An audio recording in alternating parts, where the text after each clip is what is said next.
என்ன மச்சான் புதுசா கோயிலுக்குலாம் போயிட்டு வந்த மாதிரி இருக்கு?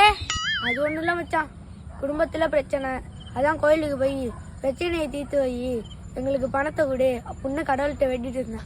இல்ல, நான் பிறந்ததுல இருந்து பாக்குறேன், கோவில கட்டினது மனுஷன், கோவில்ல உள்ள சாமியை செஞ்சது மனுஷன், கற்பூரத்தை செஞ்சது மனுஷன், சரி கோவில்ல உள்ள மணியை கண்டுபிடிச்சது மனுஷன், மணியையும் ஆட்டிட்டு மனுஷன் கண்டுபிடிச்ச மந்திரத்தையும் சொல்லிட்டு கடவுளே என் பிரச்சனையை தீர்த்து வைன்னு சொன்னா எப்படி தீர்த்து வைப்பாரு?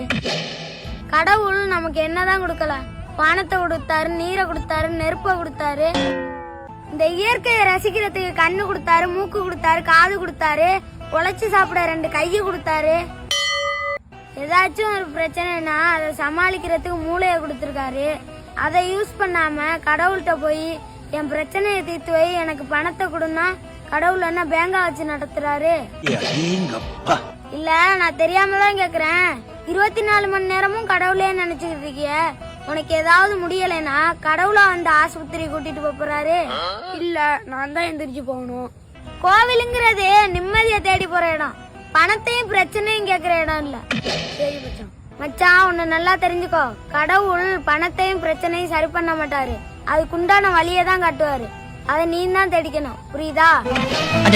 நோட் பண்ணுங்கப்பா, நோட் பண்ணுங்கப்பா, பின்றாம்பா பின்றாம்பா.